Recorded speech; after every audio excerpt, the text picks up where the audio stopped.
Good morning students. तो पिछले video में हमने देखा कि पैरामीटर के आधार पर 7 प्रकार के क्रिस्टल तंत्र पाए जाते हैं। इसके बाद ब्रेवे ने बताया कि इन सभी क्रिस्टलों में भी अलग अलग प्रकार की मात्रक कोशिकाएं पाई जाती हैं अवयवी कणों के आधार पर। देखिए, ये जो 7 क्रिस्टल हमने बनाए थे, मैंने कहा कि इसी क्रम में ये याद रखने हैं। बुक में अलग थोड़ा ऊपर नीचे क्रम दे रखा है, लेकिन जो नोट्स में आपने क्रम लिखा है इसी क्रम से ये याद रखने हैं। उसका कारण भी मैं बताऊंगा कि इस क्रम से ही क्यों याद रखने हैं। इससे पहले मैं ये बता रहा था कि जो क्रिस्टल हैं 7 प्रकार के, ये तो पैरामीटर के आधार पर तय किए गए थे और इनके अंदर भी जो मात्रक कोशिकाएं हैं वो भी अलग अलग तरह की होती हैं। संरचना तो घनीय ही होगी मात्रक कोशिका की, लेकिन अवयवी कणों के आधार पर वो अलग अलग प्रकार की मात्रक कोशिका जो हमने बनाई थी उनकी संख्या इन सब में अलग अलग तरह से होती है। 4 प्रकार की मात्रक कोशिकाएं अवयवी कणों के आधार पर हमने देखी थी। कौन कौन सी? आद्य, अंतः, फलक और अंत्य केंद्रित। जो घनीय क्रिस्टल होते हैं, यानी कि ऐसे क्रिस्टल जिसकी मात्रक कोशिका के पैरामीटर कैसे होते हैं? तीनों तो अक्षीय दूरियां समान होती हैं, तीनों अक्षीय कोण समान होते हैं और वो तीनों अक्षीय कोण 90 डिग्री के होते हैं। तो ऐसी मात्रक कोशिका घनीय मात्रक कोशिका कहलाती है और उससे बनने वाला क्रिस्टल घनीय क्रिस्टल कहलाता है। और घनीय क्रिस्टल की मात्रक कोशिका में 3 प्रकार की अवयवी कणों के आधार पर केवल 3 प्रकार की ही मात्रक कोशिकाएं होती हैं, यानी कि आद्य, अंतः केंद्रित और फलक केंद्रित। ये 3 प्रकार की मात्रक कोशिकाएं घनीय क्रिस्टल में पाई जाती हैं। द्विसमलंबाक्ष में 2 प्रकार की मात्रक कोशिकाएं पाई जाती हैं, आद्य और अंतः। मैंने कहा था कि मात्रक कोशिकाओं को भी उसी चारों को उसी क्रम में याद रखना है, आद्य, अंतः, फलक, अंत्य। जब हम 2 की बात कर रहे हैं तो पहली 2 आद्य और अंतः। जब 3 की बात कर रहे हैं तो पहली 3 कौन सी? आद्य, अंतः, फलक। विषम लंबाक्ष में चारों ही प्रकार की पाई जाती हैं, आद्य, अंतः, फलक और अंत्य केंद्रित। एकंताक्ष में 2 तरह की पाई जाती हैं। यहाँ थोड़ा ध्यान रखना है एकंताक्ष का, इसमें 2 तरह की पाई जाती हैं। और 2 तरह की कौन सी? आद्य, एक तो पहली वाली, और एक सबसे आखिरी वाली। ठीक है ना, ये लगातार 2 नहीं है, आद्य और अंत्य नहीं है। आद्य और अंत्य तो द्विसमलंबाक्ष में है, और एकंताक्ष में जो 2 हैं वो आद्य और अंत्य हैं। ठीक है ना, पहली और आखिरी। इसके बाद षटकोणीय जो क्रिस्टल है उसमें एक ही प्रकार की मात्रक कोशिका पाई जाती है, जिसे जो आद्य होती है यानी कि पहली वाली ही।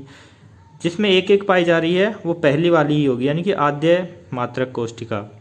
ब्रेवे ने इनको मात्रक कोशिकाओं को नाम दिया त्रिविम जालक, या फिर अपने ही नाम पर दिया ब्रेवे जालक। ठीक है ना, ब्रेवे ने मात्रक कोशिकाओं को ही ब्रेवे जालक कहा है। तो इसलिए कंफ्यूज नहीं होना है कि त्रिविम जालकों की संख्या 3। ये 3 क्या है? 3 मात्रक कोशिकाएं हैं अवयवी कणों के आधार पर। तो ये देखिए, इस तरह से याद करेंगे, 3 2 4 2 1 1 1। 7 क्रिस्टल हैं, उसमें जो ब्रेवे जालक हैं या त्रिविम जालक हैं उनकी संख्या इस तरह से होती है। तो ये क्रम याद रख लेना, 3 2 4 2 1 1 1। तो ये इस तरह से जब आपके याद हो जाएगा तो आप इनको इस तरह से एक लाइन में लिखेंगे। 3 यानी कि पहला वाला क्रिस्टल कौन सा याद किया आपने? घनीय। 2 दूसरा है, दूसरा क्रिस्टल कौन सा याद किया? द्विसमलंबाक्ष में। कौन सी 2? पहली 2। 4 कौन सी 4? सभी चारों ही विषमलंबाक्ष, तीसरा वाला। 3 2 4 2 यानी कि चौथे नंबर पे कौन सा याद किया है? एकंताक्ष। और ये जो 2 है ये पहला और आखिरी मात्रक कोशिका को दर्शाता है। और ये 1 1 1 का मतलब है कि इन 5वें नंबर पे जो है षटकोणीय उसमें भी आद्य मात्रक कोशिका पाई जाती है। 6 नंबर पे है उसमें भी आद्य मात्रक कोशिका पाई जाती है। 7 नंबर पे जो है उसमें भी आद्य मात्रक कोशिका पाई जाती है। तो इस तरह से कुल जब जोड़ेंगे इन सबको तो 14 प्रकार की मात्रक कोशिकाएं हमें मिलेंगी, यानी कि ब्रेवे ने 14 प्रकार के त्रिविम जालकों के बारे में बताया। इसलिए कहते हैं कि 14 ब्रेवे जालक पाए जाते हैं 7 प्रकार के क्रिस्टल तंत्र समूह में। ठीक है ना। तो जिन क्रिस्टल्स की बात हम कर रहे थे, 7 क्रिस्टल समूह, उनमें ये देखिए चित्र इतने इम्पोर्टेंट नहीं होते, लेकिन फिर भी आपको दिखाने के लिए कि पैरामीटर बदलते ही कैसे संरचना बदल जाती है क्रिस्टल की या मात्रक कोष्टिका की, उसके लिए ये चित्र दिखा रहा हूँ। ये चित्र ना तो आपको बनाने होते हैं, ना ही आपसे पूछे जाते हैं, ना ही ये याद रखने हैं। बस ये देख लीजिए कि कैसे इनकी संरचना बदल जाती है। जैसे पहला वाला जो हमने पढ़ा घनीय क्रिस्टल, जिसको इंग्लिश में क्यूबिक बोलते हैं, इसकी संरचना हम ज़्यादातर देखते हैं और बनाते हैं। जैसे ही पैरामीटर बदले द्विसमलंबाक्ष यानी कि टेट्रागोनल में, जैसे ही ए और बी तो समान है लेकिन सी इनसे अलग है, तो देखिए संरचना इस तरह की हो गई। ऑर्थोरोम्बिक यानी कि विषम लंबाक्ष में इस तरह की मात्रक कोष्टिका पाई जाती है। इसके बाद देखिए हेक्सागोनल यानी कि षटकोणीय में इस तरह की मात्रक कोष्टिका पाई जाती है। रोम्बोहेड्रल मतलब त्रिसमन्ताक्ष में इस तरह की मात्रक कोष्टिका पाई जाती है। एकंताक्ष में इस तरह की मात्रक कोष्टिका पाई जाती है। और ट्राइक्लिनिक यानी कि त्रिनताक्ष में इस तरह की मात्रक कोष्टिका पाई जाती है। यानी कि पैरामीटर बदलते ही मात्रक कोष्टिकाओं का आकार बदल जाता है। मात्रक कोष्टिकाओं का आकार के आधार पर ही इनके क्रिस्टल्स के नाम भी इन्हीं के नाम के आधार पर दे दिए जाते हैं। तो इस प्रकार की जो मात्रक कोष्टिका है, इससे बनने वाला क्रिस्टल घनीय क्रिस्टल होगा। इस प्रकार की मात्रक कोष्टिका यानी कि टेट्रागोनल यानी कि द्विसमलंबाक्ष मात्रक कोष्टिका से बनने वाले क्रिस्टल का नाम भी द्विसमलंबाक्ष या चतुष्कोणीय होगा। इसी तरह से इन सब के नाम हम देते हैं। इसके अलावा हम एक देख लेते हैं त्रिविम जालक। इसमें देखो जैसे घनीय है तो उसमें 3 तरह की मात्रक कोष्टिकाएं हमने कही थी, तो ये तीनों ही मात्रक कोष्टिकाएं घनीय हैं, लेकिन अवयवी कणों की संख्या के आधार पर इनको फिर 3 अलग अलग भागों में बांट दिया। एक तो ये है आद्य प्रिमिटिव जिसे बोलते हैं, ये फेस सेंटर्ड यानी कि फलक केंद्रित, ये है बॉडी सेंटर्ड यानी कि अंत केंद्रित यानी कि काय केंद्रित घनीय मात्रक कोष्टिका। कोष्टिकाओं की संरचना इन तीनों की ही देखिए समान है, एक जैसी है, लेकिन अवयवी कणों के आधार पर फिर अलग अलग त्रिविम जालक ये प्रदर्शित करती है। तो घनीय क्रिस्टल में 3 तरह के ब्रेवे जालक यानी कि 3 तरह की मात्रक कोष्टिकाएं यानी कि 3 तरह के त्रिविम जालक पाए जाते हैं। क्या अपना सूत्र याद किया था? 3 2 4 2 1 1 1। तो 3 के बाद 2 किसके हैं? द्विसमलंबाक्ष की। ये देखिए दोनों ही द्विसमलंबाक्ष की है। टेट्रागोनल मतलब द्विसमलंबाक्ष की, जिसमें एक तो आद्य है, ये वाली आद्य है क्योंकि सिर्फ कोनों पर स्थित है, और ये वाली अंत केंद्रित है यानी कि काय केंद्रित है, बीच में एक कण है। इसके बाद 3 2 4 4 यानी कि किसमें है? विषम लंबाक्ष में 4 प्रकार की मात्रक कोष्टिकाएं पाई जाती हैं। चारों ही प्रकार की आद्य, अंत्य, फलक और अंत्य, ठीक है। और इसके बाद आता है एकंताक्ष यानी कि मोनोक्लिनिक में 2 होती हैं, एक तो आद्य और एक अंत्य, पहली वाली और आखिरी वाली, जिसके आमने सामने के जो फेस होते हैं यानी कि फलक होते हैं उन्हीं पर अवयवी कण पाए जाते हैं। ये देखिए इसके ऊपर और नीचे वाले फलक पे दिखा रखे हैं। 3 2 4 2। अब बाकी जो बच गए वो 1 1 1 हैं। हेक्सागोनल यानी कि षटकोणीय में भी एक ही तरह की पाई जाती है, आद्य सिर्फ कोनों पर है। इसके बाद है त्रिसमन्ताक्ष यानी कि रोम्बोहेड्रल या ट्राइगोनल भी बोलते हैं इसको, रोम्बोहेड्रल, ट्राइगोनल या त्रिसमन्ताक्ष, इसके भी सिर्फ कोनों पर हैं। ट्राइक्लिनिक यानी कि त्रिनताक्ष, इसके भी सिर्फ कोनों पर ही है, यानी कि आद्य प्रकार की मात्रक कोष्टिका पाई जाती है। तो ये 14 प्रकार की कुल मात्रक कोष्टिका या ब्रेवे जालक होते हैं। तो ये संरचनाएं आपको सिर्फ आपकी जानकारी के लिए मैंने बताई हैं, ये आपको याद नहीं करनी है। अब बात करते हैं एकक कोष्टिका में अवयवी कणों की संख्या। देखिए यहाँ जो हमने क्रिस्टल लिया है वो घनीय क्रिस्टल लिया है, और हमें पता है कि घनीय क्रिस्टल में 3 प्रकार की ही मात्रक कोष्टिकाएं या एकक कोष्टिकाएं या यूनिट सेल पाई जाती हैं। कौन कौन सी? 3 प्रकार की। कौन सी? पहली 3 अंत्य, आद्य और फलक केंद्रित मात्रक कोष्टिका। उनमें अवयवी कणों की संख्या ज्ञात करनी है, यानी कि कुल कितने अवयवी कण उसमें पाए जाते हैं। क्रिस्टलीय निकाय में घनीय क्रिस्टलीय निकाय में 3 तरह की मात्रक कोशिकाएं अर्थात क्रिस्टल जालक पाए जाते हैं: आद्य, अंतःकेंद्रित तथा फलक केंद्रित। इन एकक कोशिकाओं में अवयवी कणों की संख्या निम्न प्रकार ज्ञात करते हैं। देखिए, पहले मैं आपको एक चीज़ समझा देता हूँ और आपको शायद अच्छे से समझ में आ जाएगी। देखिए, हमने पिछले वीडियो में इस तरह का एक क्रिस्टल तंत्र बनाया था शुरुआत में, जब हम क्रिस्टल जालक को समझ रहे थे। तो इसमें हमने देखा था कि अलग अलग छोटे छोटे त्रिविम जालक या मात्रक कोशिकाएं बन जाती हैं, जो ऐसा लग रहा है कि बार बार रिपीट हो रही हैं। तो इसे बोला था मात्रक कोशिका। और मात्रक कोशिका के बार बार पुनरावर्तित होने पर क्रिस्टल जालक का निर्माण होता है। तो हम कह रहे हैं कि अवयवी कणों की संख्या कैसे निकालें।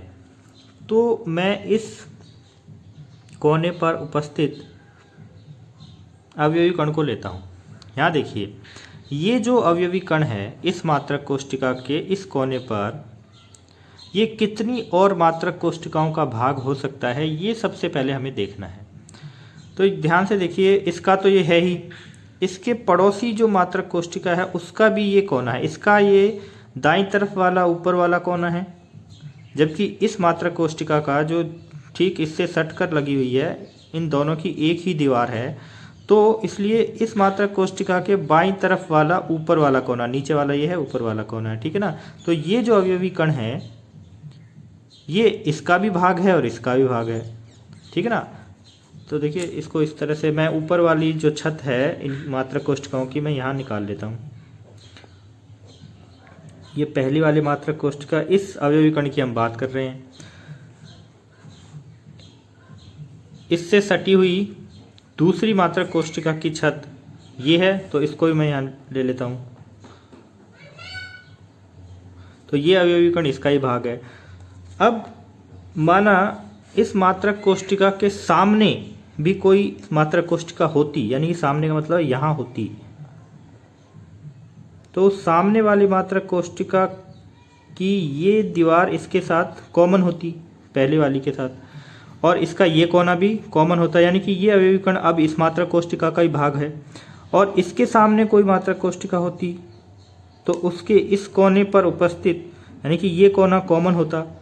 अब देखो, ये जो अवयवी कण है कितनी मात्रक कोशिकाओं का भाग हो गया? 4 मात्रक कोशिकाओं का भाग हो गया, ठीक है। लेकिन अभी बात खत्म नहीं हुई है। मान लिया इस मात्रक कोशिका के ऊपर भी कोई मात्रक कोशिका होती, इसके ऊपर भी होती, यानी कि एक और बिल्डिंग होती मात्रक कोशिका की। तो उस ऊपर वाली मात्रक कोशिका, यानी कि इसके ऊपर जो मात्रक कोशिका होती, जैसे कि मैं बनाता हूँ इस तरह से हम बनाएंगे ऊपर वाली मात्रक कोशिका, ध्यान देना। तो उस ऊपर वाली मात्रक कोशिका के नीचे वाला कोना, दाईं तरफ वाला नीचे वाला जो कोना है वो कॉमन होता इसके लिए, यानी कि ऊपर भी, इसके ऊपर भी कोई मात्रक कोशिका होती तो उसके नीचे वाला कोना इसी अवयवी कण से बनता। ऐसा ही इसके ऊपर मात्रक कोशिका होती तो उसका ये कोना इसी कण से बनता।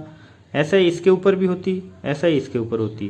तो इस प्रकार कह सकते हैं कि एक कोने पर उपस्थित एक अवयवी कण कितनी मात्रक कोशिकाओं का भाग होता है? 8 मात्रक कोशिकाओं का भाग होता है। 4 तो मैंने दिखा दिए, 4 इसके ऊपर होते हैं। तो एक अवयवी कण जो कोने पर उपस्थित है वो कितनी मात्रक कोशिकाओं का भाग होता है? 8 मात्रक कोशिकाओं का भाग होता है।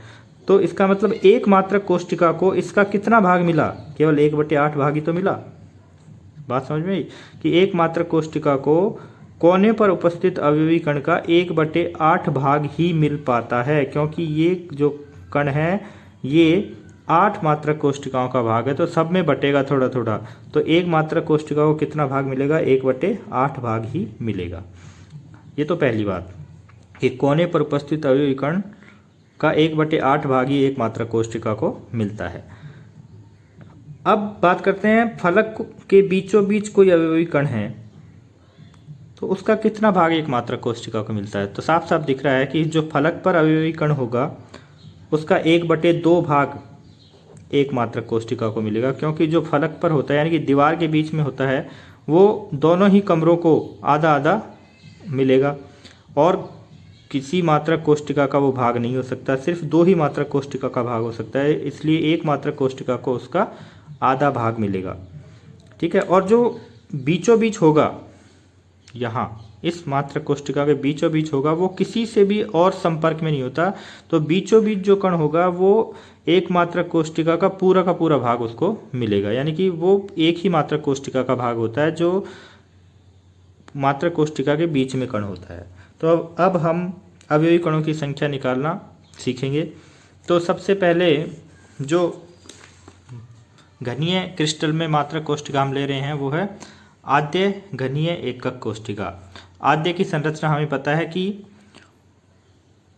आद्य में सिर्फ कोनों पर ही 8 कोने होते हैं, तो सिर्फ कोनों पर ही अवयवी कण पाए जाते हैं और कहीं नहीं पाए जाते। तो और अभी अभी हमने देखा कि एक कोने पर जो कण है उसका 1/8 भाग ही मिलता है, तो 8 कोनों पर जो अवयवी कण हैं उनका 1/8 भाग जब जोड़ेंगे तो कुल कितना कण बन पाएगा? सिर्फ एक ही कण बन पाएगा। मात्रक कोष्टिका में कणों की संख्या 8 कोनों पर उपस्थित कण गुणा 1/8, यानी कि एक ही कण बन पाता है। तो कुल एक ही कण होता है आद्य घनीय एकक कोष्टिका में, कुल एक ही कण माना जाएगा, क्योंकि इन सब जो कोने पर उपस्थित है उसका 1/8 भाग ही उसको मिलता है, तो उसके पास तो सिर्फ एक ही कण आया। एक तरह से जब सबका जोड़ा गया टोटल तो एक ही कण बन पाया। समझ में आ गई बात? अब देखते हैं अंत्य केंद्रित घनीय एकक कोष्टिका। इसको BCC भी कहा जाता है, body centred cubic cell. Body centred cubic cell, और ये नाम याद रखना, BCC से कई बार डायरेक्ट एग्जाम में दे दिया जाता है। काय केंद्रित घन संरचना भी इसको बोलते हैं, बॉडी सेंटर्ड क्यूबिक सेल, अंत्य केंद्रित घनीय एकक कोष्टिका। ये नाम भी है, ये नाम भी है, और ये शॉर्ट नाम भी है, इंग्लिश से लिया गया है। काय केंद्रित, काय मतलब शरीर के बीचों बीच भी, केंद्र में भी एक अवयवी कण होता है, इसलिए बोल दिया काय केंद्रित मात्रक कोष्टिका। अब इसमें देखो 8 कोनों पर तो होता ही है, 8 कोनों से हमें मिला एक कण, 8 कोनों पर स्थित कण गुणा 1/8। ठीक है, तो इससे तो मिला एक कण प्लस एक केंद्र में स्थित कण। केंद्र में जो कण होगा वो इसी का ही भाग होगा, तो वो पूरा का पूरा माना जाएगा। यानी कि BCC मात्रक कोष्टिका में कणों की कुल संख्या कितनी हुई? 8 कोनों पर स्थित कण गुणा 1/8, इससे एक कण मिला प्लस एक, ये पूरा का पूरा सम्मिलित हो गया, इसका इसी का माना जाएगा। इसलिए कुल कितने कण माने जाएंगे? 2 कण संबंधित हैं इससे। अंत्य केंद्रित या काय केंद्रित घनीय एकक कोष्टिका में, मात्रक कोष्टिका में 2 कण पाए जाते हैं। अब बात करते हैं फलक केंद्रित घनीय एकक कोष्टिका।